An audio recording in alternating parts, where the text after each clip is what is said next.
आज के इस वीडियो में अपन जिस क्वेश्चंस के बारे में डिस्कस करने वाले हैं वो अपने के पास जेईई मेंस के 9 जनवरी 2019 के शिफ्ट सेकंड का क्वेश्चन है, जैसा कि आप लोग देख पा रहे हैं।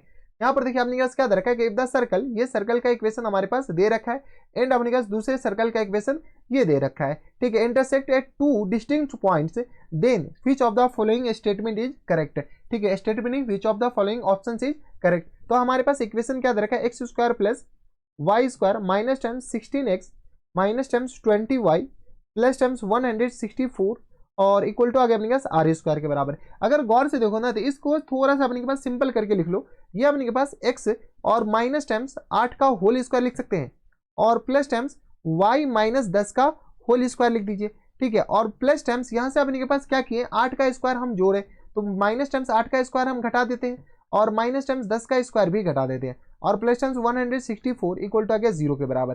देख लो अपने के पास, सिर्फ और सिर्फ इसको गौर से देखो तो यहाँ अपने के पास ये पूरा वही चीज लिखा हुआ है, हाँ या ना, ठीक है। तो चलो अगर गौर से देखो तो ये अपने के पास 0 नहीं है भाई, ये आ गया अपने के पास इक्वल टू आर स्क्वायर के बराबर है, हाँ है ना। तो ये और ये 164 ही होता है, कैंसिल आउट हो गया, यानी x माइनस 8 का होल स्क्वायर और प्लस टाइम्स y माइनस 10 का होल स्क्वायर और इक्वल टू अपने के पास आर स्क्वायर के बराबर है। ये हमारे पास एक सर्कल है, ठीक है। अब अपने का जब ये एक सर्कल है तो सर्कल का सेंटर बताओ, तो सेंटर आ गया अपने पास 8, 10 के बराबर है और रेडियस इक्वल टू आ गया अपने के पास r1 इक्वल टू r के बराबर हो गया, ठीक है। दूसरा सर्कल अपने पास बताओ, तो दूसरा जो सर्कल है वो हमारे पास देख रखा है सब कुछ, x माइनस 4 इन पूरे का होल स्क्वायर y माइनस 7 इन पूरे का होल स्क्वायर इक्वल टू आ गया 36 के बराबर, ठीक है। इस सर्कल का सेंटर और रेडियस बताओ पहले।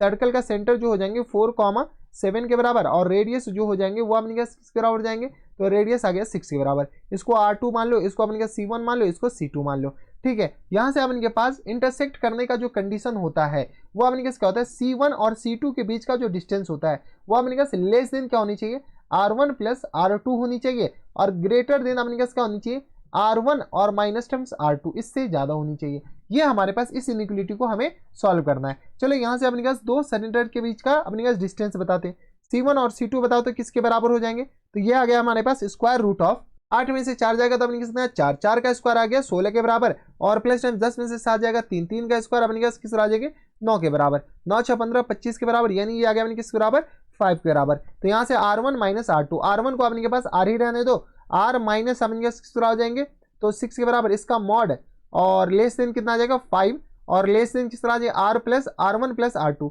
तो ये आ गया R प्लस 6 के बराबर। दोनों इनइक्वालिटी को हम एक एक बार सॉल्व कर लेते हैं। यहाँ से अपने के पास क्या करते हैं, R प्लस 6 क्या है ग्रेटर देन 5 के बराबर है, तो R क्या होना चाहिए, हो जाएंगे ग्रेटर देन किसके बराबर है, तो ये आ गया अपने के पास -1 के बराबर। ये आ गया अपने के पास R -1 से क्या होनी चाहिए, ज्यादा होनी चाहिए। इस इनइक्वालिटी को सॉल्व कर लो तो यहाँ से अपने के पास आ जाएंगे R -6 का मॉड लेस देन अपने के पास 5 के बराबर, हाँ है ना। तो R -6 लेस देन 5 और ग्रेटर देन -5 होगा। यहाँ से सॉल्व कर लो तो R लेस देन 5 प्लस 6 के बराबर और यहाँ से ग्रेटर देन आ जाएंगे माइनस टाइम 6 और plus time 6, minus time 5 plus time 6, तो R लेस देन कितना आ जाएगा 6 5 11 और ये ग्रेटर देन आ गया अपने पास 1 के बराबर। इस दोनों का आपस में इंटरसेक्शन लेना है। चलो इंटरसेक्शन लेने के लिए हमारे पास नंबर लाइन बना लो। ये हमारे पास क्या है, नंबर लाइन, ये आ गया अपने पास नंबर लाइन। यहाँ से अपने पास बता दो सबसे छोटा -1, एक 1 और फिर अपने के पास 11, ये अपने के पास क्या करा है 1 से लेकर के 11, ये हमारे पास बोला जा रहा है -1 से बड़ा, तो ये हमारे पास क्या आ जाएंगे कॉमन पार्ट। तो यहाँ से R बिलोंग्स टू किसके बराबर जाएंगे 1 से लेकर के 11 के बीच में, तो ये आ गया अपने के पास R 1 से लेकर के 11 के बीच में। देख लो कौन से ऑप्शन में दे रखा है, 1 से 11 के बीच में ऑप्शन नंबर बी में दे रखा है, तो ऑप्शन नंबर बी क्या आ जाएंगे हमारे पास फुल एंड फाइनल आंसर हो जाएंगे। कोई एतराज, यहाँ तक हमारे सबसे कोई दिक्कत परेशानी नहीं होनी चाहिए। तो ये थे हमारे पास जेईई मेंस के 9 जनवरी 2019 के सिर्फ सेकंड क्वेश्चन था, आसान सा सवाल था, बनाया जा सकता था। तो बस इतना इस वीडियो में, मैं आपसे मिलता हूं नेक्स्ट वीडियो में, तब तक के लिए stay happy, stay healthy and good bye.